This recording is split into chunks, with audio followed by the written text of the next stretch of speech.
Então vamos começar hoje, o nosso estudo da Confissão de Fé de Westminster, capítulo 5 da Providência. Vamos estudar hoje a seção 4, que diz o seguinte: a onipotência, a sabedoria inescrutável e a infinita bondade de Deus, de tal maneira se manifestam na sua providência, que esta se estende até a primeira queda e a todos os outros pecados dos anjos e dos homens, e isto não por uma mera permissão, mas por uma permissão tal que para os seus próprios e santos desígnios, sábia e poderosamente os limita e regula e governa em uma múltipla dispensação. Aqui está errado, mas está escrito dispensarão, mas eu acredito que é dispensação. Deixa eu ver como é que está na Bíblia de Genebra. Isso, na Bíblia de Genebra está dispensação, certo? E aí em seguida vai dizer, mas essa permissão é tal que a pecaminosidade dessas transgressões procede tão somente da criatura e não de Deus, que sendo santíssimo e justíssimo, não pode ser o autor do pecado, nem pode aprová-lo. Então nós vamos ler Isaías 45:7, é uma das referências, Aqui é o próprio Deus falando através do profeta Isaías quem ele é, Então, 45:7 diz assim: eu formo a luz e crio as trevas, faço a paz e crio o mal. Eu, o Senhor, faço todas estas coisas. Então, aqui ele está dizendo que ele faz todas as coisas, absolutamente tudo, nada foge do controle de Deus, É o que ele começa dizendo, que a onipotência de Deus, ou seja, ele tem todo o poder e ele faz tudo conforme o seu próprio prazer.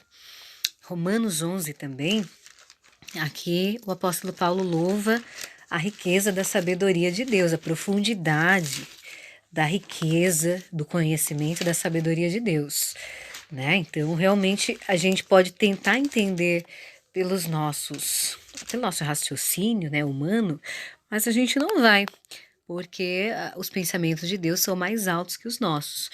Então, diz assim, Romanos 11, 32-34, porque Deus a todos encerrou na desobediência, a fim de usar de misericórdia para com todos, Então, Deus aprisionou todos na desobediência, encerrou no sentido de aprisionou todos na desobediência, isso quando Adão pecou, Então toda a raça humana foi presa nessa condição de desobediência. Por quê, E para quê?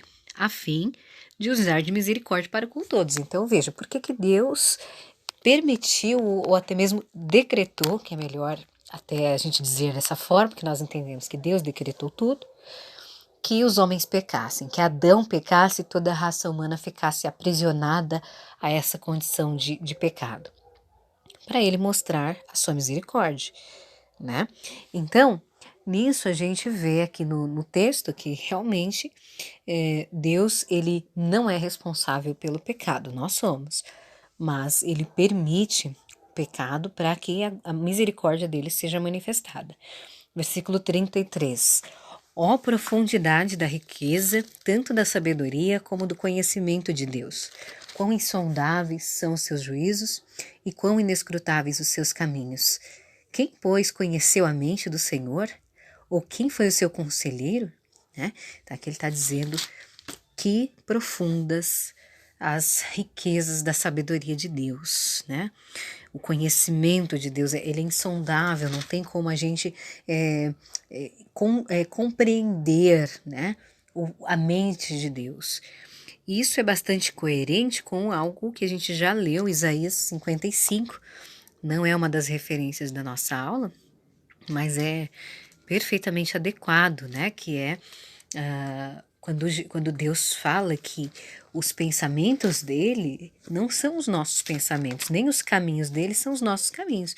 Porque assim como os céus são mais altos do que a terra, assim os pensamentos do Senhor são mais altos que os nossos e os caminhos dele mais altos que os nossos também, Então, Isaías 55, se você quiser anotar aí, do versículo 8, até o versículo 11 está falando que os decretos de Deus, eles são executados, né? Tudo que Deus deseja, ele faz conforme a sua vontade, e isso é inquestionável para nós, que os pensamentos de Deus, eles são muito mais altos que os nossos, os caminhos de Deus são muito mais elevados, e Deus, ele sempre tem um propósito maravilhoso com tudo que ele faz. Atos 4:27, né? A próxima referência aqui. Atos 4:27. Vamos lá.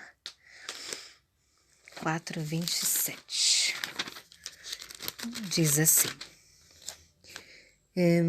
porque verdadeiramente se ajuntaram nesta cidade contra o teu santo servo Jesus, ao qual ungiste Herodes e Pôncio Pilatos com gentios e gente de Israel, para fazerem tudo o que a tua mão e o teu propósito pré-determinaram, né?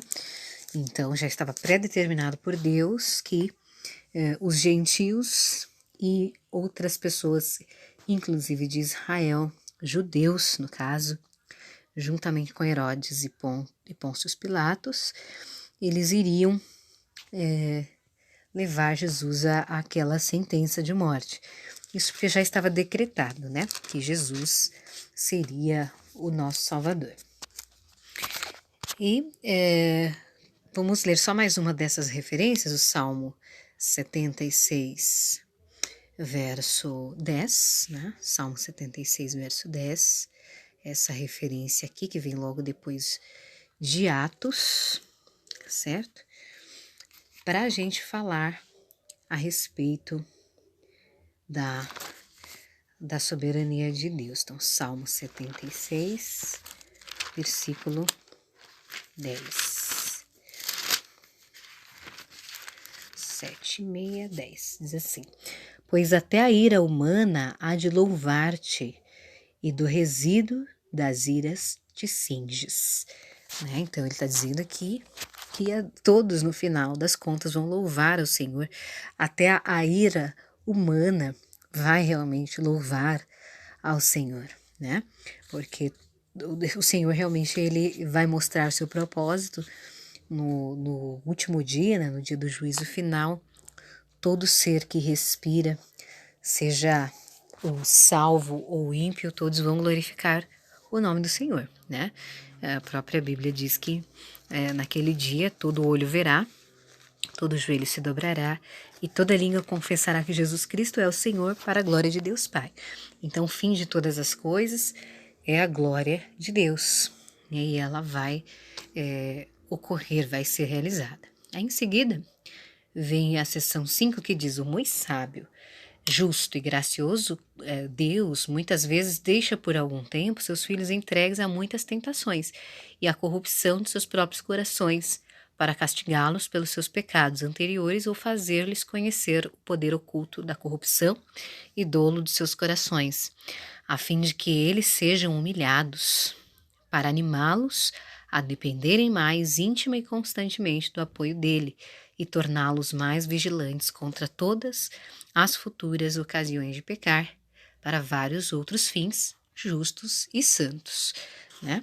Então aqui ele está dizendo que Deus, de forma muito sábia e justa, né, inclusive graciosa também, né? São atributos do próprio Deus. Nosso Deus, com a sua sabedoria, sua justiça, sua graça, muitas vezes deixa por algum tempo seus filhos entregues às tentações. Ou seja, o salvo, muitas vezes ele vai passar muitos anos da sua vida ainda nas trevas, ainda na desobediência, né? Para quê? Para Deus mostrar a sua misericórdia, né? E aí, durante esse período, ele permite que os seus filhos sejam entregues a muitas tentações, à corrupção dos seus próprios corações, para castigá-los, né, pelos seus pecados anteriores, ou fazer-lhes conhecer o poder oculto. O que isso diz, né, para nós? Diz que por às vezes muitos anos da nossa vida, mesmo sendo eleitos, nós estamos ainda entregues aos nossos pecados, à corrupção do nosso coração, com algumas finalidades, né, para que Deus nos castigue pelos nossos pecados anteriores, conforme diz aqui, ou seja, para que a gente veja, para que a gente tenha conhecimento das consequências dos nossos pecados, né? E isso é bom, porque assim a gente tem consciência de como a lei de Deus ela é boa, né? E realmente o salário do pecado é sempre a morte, e não somente a morte física, nós sabemos, mas a morte eterna. Então a gente consegue ver quando nós estamos nas trevas, aqui nós somos levados, né? Nós conseguimos ver as consequências, e são muitas, né? Muitas vezes as pessoas que se afastam de Deus, elas sofrem de um vazio tão grande que nada pode preencher. Então elas acabam entrando em vícios, né? Acabam procurando satisfação, alegria em alguma coisa desse mundo, mas nada pode satisfazer, né? Então, verdadeira alegria, elas conhecem somente quando estão vivendo na presença do Senhor.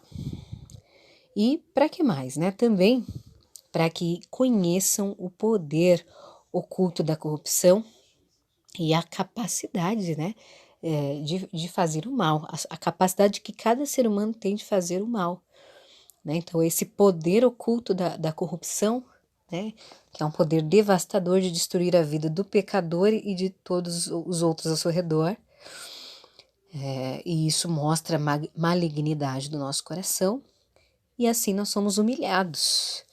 Assim nós vemos que realmente não há sentido na vida se não for diante de Deus, se não for para viver diante de Deus. E isso também com o fim de nos animar a depender de forma mais íntima e constante do apoio de Deus, né? E para nos tornar mais vigilantes contra todas as futuras ocasiões de pecar. Quando nós conhecemos a nossa pecaminosidade, então nós temos esse cuidado, né? Ficamos mais vigilantes, atentos, sabemos que nós podemos cair em tentação novamente, né? Porque nós estamos seguindo a Cristo agora, que nós não vamos cair naqueles antigos pecados. Por isso que a oração do Pai Nosso nos ensina a orar, não nos deixes cair em tentação, mas livra-nos do mal, né? E livra-nos do mal no sentido do maligno, das ciladas de Satanás, que é o tentador, né? Então, a gente deve sempre olhar para a vida que nós tivemos antes de servir a Cristo de uma forma que a gente compreenda a nossa malignidade, como nós somos como ovelhas perdidas mesmo, né? Quando não conhecemos a Cristo, a ovelha é um bicho bem atrapalhado, né? Se você deixá-lo sozinho, ele se perde, ele cai no buraco, né? Mas se o pastor está sempre conduzindo ali as ovelhas, elas andam no caminho certo. Então, nós somos comparados a esse tipo de animal, porque nós somos assim mesmo.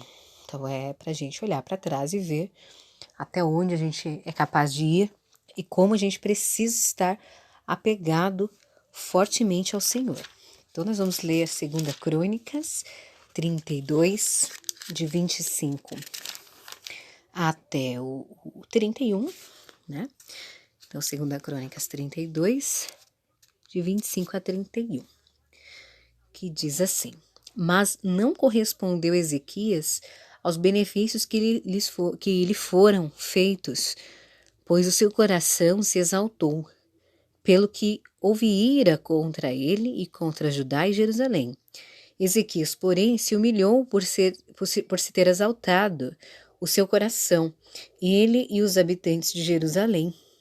E a ira do Senhor não veio contra eles nos dias de Ezequias. Teve Ezequias riquezas e glória em grande abundância. Proveu-se de tesourarias para prata, ouro, pedras preciosas, especiarias, escudos e toda sorte de objetos desejáveis.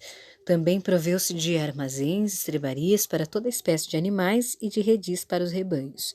Edificou também cidades e possuiu ovelhas e vacas em abundância, porque Deus lhe tinha dado muito numerosas possessões. Também o mesmo Ezequias tapou o manancial superior das águas de Giom e as canalizou para o ocidente da cidade de Davi. Ezequias prosperou em toda a sua obra. Contudo, Quando os embaixadores dos príncipes da Babilônia lhe foram enviados para se informarem do prodígio que se dera naquela terra, Deus o desamparou para prová-lo e fazê-lo conhecer tudo que lhe estava no coração. Né? Então, confirma o que nós lemos antes. Deus, ele permite, né, que a gente peque, que a gente viva por uma época da nossa vida, por uma fase da nossa vida no pecado, até para que, colhendo as consequências desse pecado, a gente se lembre da necessidade que nós temos de Deus e das suas misericórdias. Tem outras referências também, mas nós vamos direto para a última. Você pode ler em casa cada uma das referências que estão aqui, né? Que a gente tem em 2 Samuel, a gente vai ter Lucas, e nós vamos ler a última referência, que é 2 Coríntios 12, de 7 a 9, que o apóstolo Paulo, ele está falando das fraquezas dele, né? Ele está mostrando o lado bom da sua fraqueza. Às vezes as pessoas ficam muito tristes e deprimidas, né? E acabam ficando doentes por frustrações que elas passam na vida e que mostram como elas são fracas e incapazes.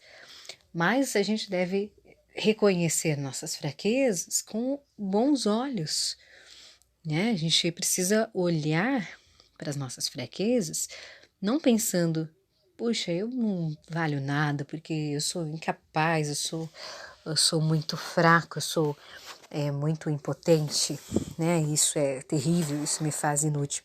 Não, isso é para nós olharmos para o Senhor, Ele que é todo-poderoso e é nele que nós temos que confiar. Então, a partir do versículo 7, o apóstolo Paulo fala assim: E para que não me ensoberbecesse com a grandeza das revelações, foi-me posto um espinho na carne, mensageiro de Satanás, para me esbofetear, a fim de que não me exalte. Por causa disto, 3 vezes pedi ao Senhor que o afastasse de mim. Então ele me disse: A minha graça te basta, porque o poder se aperfeiçoa na fraqueza. De boa vontade, pois, mais me gloriarei nas fraquezas, para que sobre mim repouse o poder de Cristo. Então aqui o que ele está dizendo? Eu tinha para que eu não me ensoberbecesse, ou seja, para que eu não ficasse muito soberbo, muito vaidoso, uma vez que eu tinha revelações, Deus me deu esse privilégio, né, de ter revelações, tanto que ele escreveu essas cartas todas inspirado por Deus. E ele teve outras revelações que ele conta aqui mesmo nesse capítulo, no comecinho do capítulo, que ele nem poderia citar, não poderia mencionar, né, as experiências que ele teve com Deus, experiências íntimas que ele teve com Deus. Mas para que ele não viesse se exaltar por causa disso, foi posto um espinho na carne dele, parecido com aquele texto lá de Ezequias, né? Ele se exaltou, ele pecou nisso, né, por ele ter se exaltado, se ensoberbecido, então Deus o desamparou. Isso para ele ver que ele não deve se exaltar e sim se humilhar. E aqui também, o apóstolo Paulo já preventivamente, ou seja, antes de ele vir a se ensoberbecer como fez Ezequias, ele primeiro reconhece que é para ele não se exaltar que Deus deu a ele esse espinho na carne, que nós não sabemos exatamente o que era, mas era algum sofrimento que ele tinha e o incomodava bastante. Uns dizem que era alguma enfermidade, outros dizem que poderia ter sido algum pecado, alguma tentação. Isso nós não temos detalhado na Bíblia, mas de todo modo ele tinha um sofrimento. Ele estava passando por um sofrimento e isso o humilhava. Ele diz que era um mensageiro de Satanás. Então, algo que vinha da parte de Satanás, possivelmente uma tentação, né? Que Satanás é o tentador. Eu, pessoalmente, acredito que fosse uma tentação. Alguns dizem que pode ser uma enfermidade, mas eu acredito que seja uma tentação. E tanto que ele diz para me esbofetear, né? Algo que me massacra, me tortura, né? Me fere, né? Me entristece, para que eu não me exalte, E por causa disso, ele 3 vezes orou a Deus pedindo que aquela aflição o deixasse, né? Que ele afastasse aquela aflição da vida dele. E Deus respondeu dizendo: a minha graça te basta. Ou seja, a minha graça é suficiente para você, né? Você tem a graça de Deus, o que mais você precisa? Fique com o teu sofrimento. E ele disse: de boa vontade, então eu vou me gloriar mais nas fraquezas, para que sobre mim repouse o poder de Cristo. O que ele está dizendo aqui é que com as fraquezas dele, ele consegue olhar mais para Cristo. Em vez de se exaltar, ele vai se humilhar diante de Cristo, porque é Cristo que está sustentando a vida dele. Então, como nosso texto aqui, a seção 5 do capítulo 5 da Confissão de Fé, nos diz, quando nós estamos sujeitos a muitas tentações e as corrupções do nosso coração, os nossos pecados nos castigam de tal modo que a gente se humilha e assim a gente se anima a depender mais íntima e constantemente do Senhor, né? Assim nós nos tornamos mais vigilantes, nós vamos orar mais, vamos meditar mais na lei do Senhor, vamos confessar nossos pecados com mais frequência e vamos suplicar mais o auxílio de Deus, porque nós sabemos que não somos capazes de caminhar sozinhos, nós precisamos da graça de Deus, porque a graça de Deus é melhor do que a vida, tá certo? Então nós estudamos por hoje essas 2 sessões. Semana que vem a gente estuda a sessão 6 e a sessão 7, e aí nós terminamos o capítulo 5 da Confissão de Fé, e em seguida nós vamos para o capítulo 6, da queda do homem, do pecado e do seu castigo, tá bom? Leia todas as referências, se você quiser já, durante a semana, na sua rotina devocional, que diariamente é necessário que você tenha, né? Aquele momento que você para todos os dias para ler a Bíblia e orar, você pode ler também as demais referências, as referências inclusive da sessão 6, que aí a gente já adianta. A sessão 7 tem poucas referências também, e aí a gente já adianta um pouco do que nós vamos falar na semana que vem, tá bom? Um beijo, fique com Deus e até mais.